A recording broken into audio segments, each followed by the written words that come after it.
كانوا قليلا من الليل ما يهجعون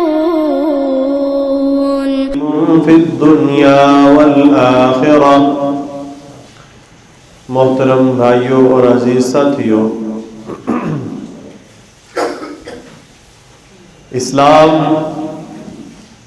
اللہ تعالیٰ کا پسندیدہ دین ہے۔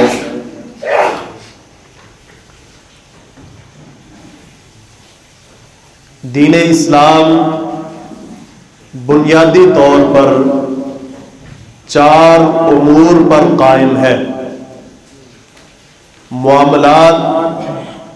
عبادات، عقائد اور اخلاق و آداب۔ یہ 4 چیزیں ہیں جن پر اسلام قائم ہے۔ اسلام کی بنیادی چیزیں جو ہیں وہ یہ 4 ہیں۔ یا تو عقائد ہے، عقیدے کے متعلق باتیں ہیں، معاملات کے متعلق باتیں ہیں، عبادات کے متعلق ہیں، اور پھر اخلاق و آداب۔ آج کے خطبہ جمعہ میں اخلاق و آداب میں سے جو اس کے متعلق بلکہ اس کی بنیاد اور اساس جو ہے وہ ہے حیا۔ اخلاق و آداب اس کی جو بنیاد ہے وہ ہے حیا۔ رسول کریم صلی اللہ علیہ وسلم نے فرمایا ان لکل دین خلقا،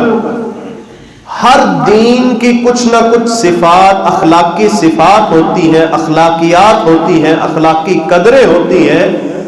وَإِنَّ الْحَيَاءَ، اور بے شک حیا جو ہے وہ دین اسلام، جو اسلام دین ہے، اس کی اخلاق، اس کی جو خلق ہے، اس کی اچھی عادات جو ہے وہ حیا ہے۔ بلکہ ایک حدیث میں رسول اللہ صلی اللہ علیہ وسلم نے پورا دین ہی حیا قرار دیا ہے۔ صحابی کہتے ہیں ہم رسول اللہ صلی اللہ علیہ وسلم کے پاس بیٹھے ہوئے ہیں، سنن ابن ماجہ میں حدیث ہے، کہتے ہیں حیا کا تذکرہ ہوا تو آپ صلی اللہ علیہ وسلم سے صحابہ نے پوچھا ہے اے اللہ کے رسول، کیا حیا جو ہے یہ دین کا حصہ ہے؟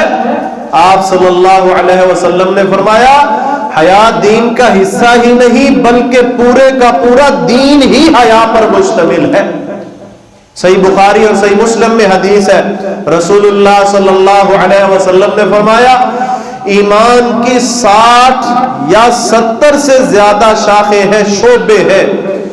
ان میں سب سے بہترین درجہ جو ہے وہ کلمہ لا الہ الا اللہ کہنا، یہ سب سے بہترین ایمان کا حصہ ہے، اور سب سے کم ترین اس کا درجہ جو ہے وہ اماطۃ الاذی عن الطریق، رستے سے تکلیف دہ چیز کو ہٹانا، یہ ایمان کا سب سے کمزور ترین درجہ ہے۔ اور فرمایا والحیاء من الایمان، حیا جو ہے یہ بھی ایمان کی بنیادی شاخوں میں سے ایک شاخ ہے۔ رسول اللہ صلی اللہ علیہ وسلم نے فرمایا کہ جس چیز کے اندر حیا ہوتی ہے وہ چیز خوبصورت ہو جاتی ہے۔ ما کان الشیء، کوئی بھی چیز ہو، اللہ کے رسول صلی اللہ علیہ وسلم نے فرمایا اس میں حیا ہو تو اس کو وہ زینت بخش دیتی ہے، خوبصورت بنا دیتی ہے۔ ایک حدیث میں آپ نے فرمایا الحیاء کلہ خیر، حیا، پاک دامنی، عفت جو ہے یہ ساری کی ساری خیر ہی خیر ہے، اس میں مسلمانوں کے لیے، لوگوں کے لیے بھلائی ہی بھلائی ہے۔ اور فرمایا جس چیز سے حیا اٹھ جاتی ہے وہاں ناپسندیدگی آ جاتی ہے، ناپاکی آ جاتی ہے، بے حیائی آ جاتی ہے، فرمایا وہ اس سارے انسان خوبصورتی کو بدصورت بنا دیتی ہے، عیبدار بنا دیتی ہے۔ حیا ایمان کا شعبہ ہے۔ اس کا مطلب یہ ہے کہ مسلمان کو ہر وقت حیادار رہنا چاہیے۔ بنیادی طور پر حیا کی 2 قسمیں ہیں۔ ایک حیا ہوتی ہے جو اللہ تعالیٰ نے ہر انسان کی فطرت میں رکھ دی ہے، اس کی جبلت میں رکھ دی ہے۔ جیسا کہ آدم علیہ السلام کو جب جنت میں ٹھہرایا گیا اور کہا گیا کہ یہ ایک درخت ہے لا تقربا هذه الشجرة، کہ جنت میں جہاں سے چاہو کھاتے پیتے پھرو، لیکن یہ ایک درخت ہے اس کے قریب بھی مت جانا۔ تو آدم علیہ السلام کو شیطان نے بہکا دیا، پھسلایا، اور ان کو طرح طرح کے وسوسے ان کے ذہن میں ڈالے، اور وہ پھل جو تھا آدم علیہ السلام اور ہماری ماں حوا علیہ السلام نے کھا لیا، تو اس وقت اس پھل کھانے کی وجہ سے جب ان کا لباس اترا تو وہ شرم و حیا کی وجہ سے جنت کے پتوں کے ذریعے اپنے صدر کو ڈھانپنا شروع ہو گئے۔ تو ایک یہ فطری حیا تھی ان کے اندر جو اللہ نے ان کی فطرت اور جبلت میں رکھ دی تھی کہ انسان فطری طور پر حیادار ہوتا ہے، کہ وہ اپنے صدر والے اور پردے والے جو اعضاء ہوتے ہیں، جو حصے ہوتے ہیں، ان کو ننگا ہونا، لوگوں کے سامنے واضح کرنا وہ برداشت ہی نہیں کرتا، بلکہ وہ اس پر شرمندہ ہو جاتا ہے۔ دوسری حیا کی قسم ہے ایمانی حیا۔ وہ ایمانی حیا یہ ہے کہ انسان کوئی بھی کبھی برا فعل جو اللہ رب العالمین نے اس کے لیے حرام قرار دیا ہے، ان کا ارتکاب کرنے سے حیا کھائے۔ کس کی حیا؟ اللہ تعالیٰ سے شرم کھا جائے کہ میں اگر اپنے جو اللہ نے جن حصوں کو ڈھانپنا میرے لیے مقرر کیا ہے، اگر میں اس کو واضح کروں گا تو میں اللہ سے حیا کر رہا ہوں۔ وہ صرف اس کی ایک تو فطری حیا بھی غالب آ جاتی ہے، لیکن اصل مقصود اس کا یہ ہوتا ہے کہ اگر میں نے یہ حرام کام کا ارتکاب کیا تو مجھے اللہ دیکھ رہا ہے۔ اللہ سے شرم کرتے ہوئے، اس سے حیا کرتے ہوئے بندہ کبھی اور برے کاموں سے رک جائے۔ امت مسلمہ کا سب سے بڑا وقار اور خوبی جو ہے وہ ان کا حیادار ہونا ہے۔ اس سے پہلی امتوں کے اندر بھی حیا ایک بنیادی اہمیت دین کے اندر رکھا کرتی تھی۔ رسول اللہ صلی اللہ علیہ وسلم نے فرمایا ان مما ادرک الناس من کلام النبوۃ الاولى اذا لم تستحی فاصنع ما شئت،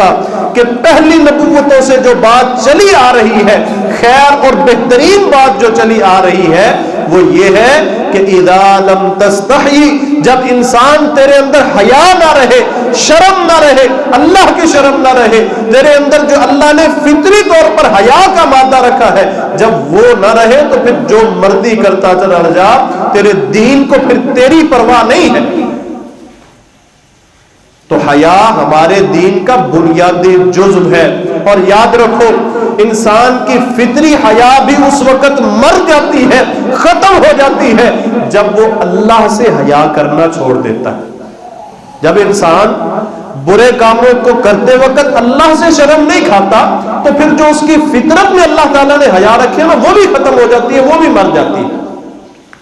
کافر، دنیا کے کافر اس وقت مسلمانوں کے پاس جو ان کے نسب کو، ان کی بہترین خصوصیات کو جو دنیا میں قائم کرنے والی چیزیں ہیں، دنیا کے کافر آج مسلمانوں سے وہ چیزیں چھیننے اور ختم کرنے کے درپے ہیں، اور اس پر منصوبے بندیاں اور پھر اس پر پیسہ خرچ کر رہے ہیں۔ اللہ کے قرآن نے کئی سو سال پہلے اس کی تنبیہ فرما دی تھی، فرمایا وَدَّ كَثِيرٌ مِّنْ أَهْلِ الْكِتَابِ لَوْ يَرُدُّونَكُمْ مِّن بَعْدِ إِيمَانِكُمْ كُفَّارًا۔ اہل کتاب یہود و نصارہ، یہودی اور عیسائی یہ چاہتے ہیں، بہت سے یہودی اور عیسائی یہ بات چاہتے ہیں، یردونکم من بعد ایمانکم کفارا، کہ تمہیں ایمان لانے کے بعد وہ کافر بنا دے۔ ان کا فائدہ کیا ہے؟ حسدا من عند انفسہم، تمہارے ایمان کو چھوڑ دینے، ایمان میں کمزور ہو جانے سے ان کو فائدہ یہ ہوتا ہے، حسدا من عند انفسہم، ان کے دلوں کے اندر ایک حسد ہے۔ وہ حسد کیا ہے؟ کہ دنیا میں جو بہترین قدریں ہیں، بہترین اخلاقیات ہیں، بہترین صفات جو ہے وہ مسلمانوں کے ہاں کیوں ہے؟ خود اپنانے کی بجائے، خود اسلام لانے کی بجائے، ان قدروں پر عمل کرنے کی بجائے، ان اخلاقیات کو اپنانے کی بجائے، وہ یہ چاہتے ہیں کہ جن کو یہ ملی ہے، جن کو ان کا پابند بنایا گیا ہے، ہماری کوشش یہ ہونی چاہیے کہ ان سے یہ ساری بہترین چیزیں، اخلاقیات چھین لو اور ان کو بے غیرت بنا دو، ان کو بے حیا بنا دو۔ جو اللہ نے ان کو حیا کا مادہ دیا ہے، حیا کی نعمت دی ہے، اور بڑی بڑی جو نعمتیں دی ہیں، کافروں، دنیا کے کافر یہ چاہتے ہیں کہ مسلمانوں سے یہ بہترین چیزیں چھین کر ان کو بے حیا بنا، پھر یہ ہماری طرح ہو جائے گا۔